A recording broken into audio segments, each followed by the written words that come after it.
At a recent family gathering, Jane and her grandmother begin talking. Jane finds the stories Nana shares about her grandparents and parents thrilling. She loves imagining what life was like for her ancestors. She has never really heard much about these family members. Nana tells Jane she will look for more pictures of these relatives when she gets home. Later that evening, Jane starts searching online for anything she can find out about her family history. She types in the names of places and names of people along with the words family history. Just as her mother comes in and asks what she's looking up, she notices the word genealogy in many of the search results. Jane asks her mother to help her get started on the family tree. She finds some forms online she can use to record what she learns.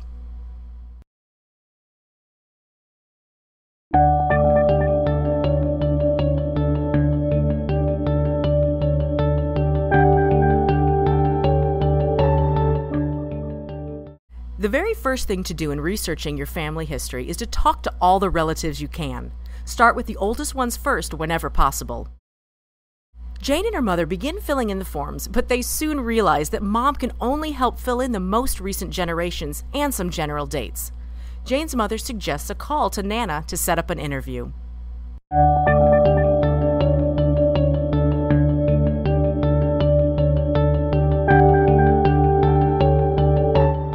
Recorded interviews are invaluable resources. However, some of your older relatives might be a little uncomfortable being videotaped, so get permission to at least take an audio recording to help you get all the facts.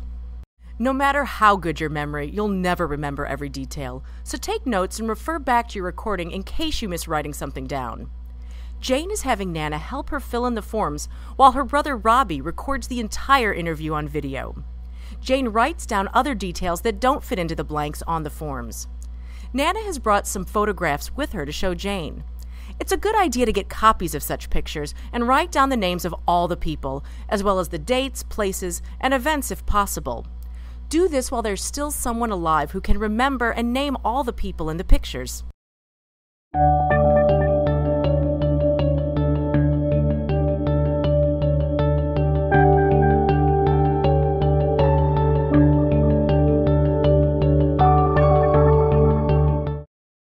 There are several good websites that have family tree software built in, or you can buy a program to put on your computer. Not only will these programs help you keep track of all the information, they can tell you how people are related, print out family tree charts, and let you share your files with other people. Jane and her mother have joined the website Ancestry.com, which allows them to enter their family tree into a built-in genealogy database. Jane plans to make their information visible to other members of the website with her mother's permission. She asks her mother if they can purchase a family tree program so it will be easier to print trees and share files. She has already learned a lot about the tools she can use to help her research her genealogy.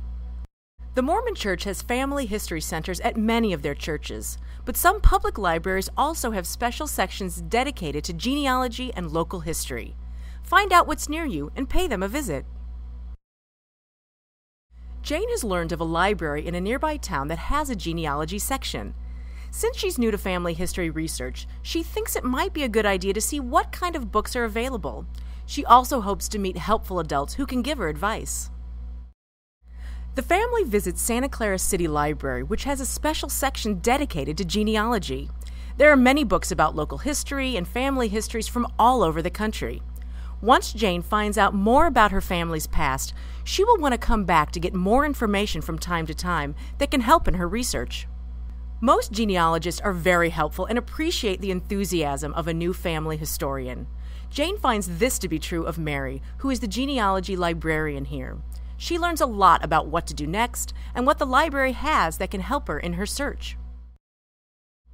As Jane learns more, she will need a context for all this information, such as the culture, economy, and social attitudes of the day. All these details become very important in deciding which records to look for next. Jane has a British atlas to find the places mentioned in her research so far. She wants to see the names of towns and villages in her ancestors' homeland so she will recognize them if she sees them in records. The family Bible takes her back another generation, and now she's ready to look at census records on the internet. Each new resource teaches her a little bit more and helps her go back in time. And with each step backwards, there are different records to consult and so much to learn about how to use them.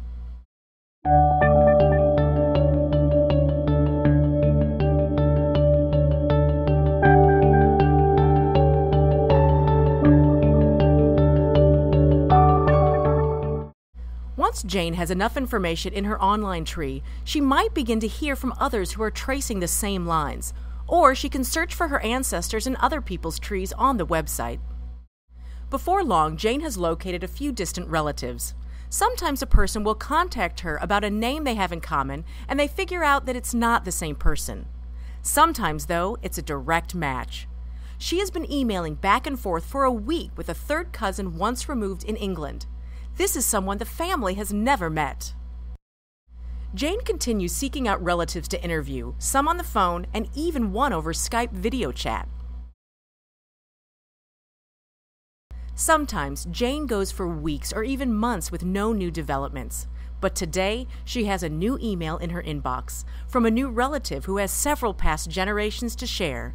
They have the same great-grandmother. It looks like Jane has caught the genealogy bug.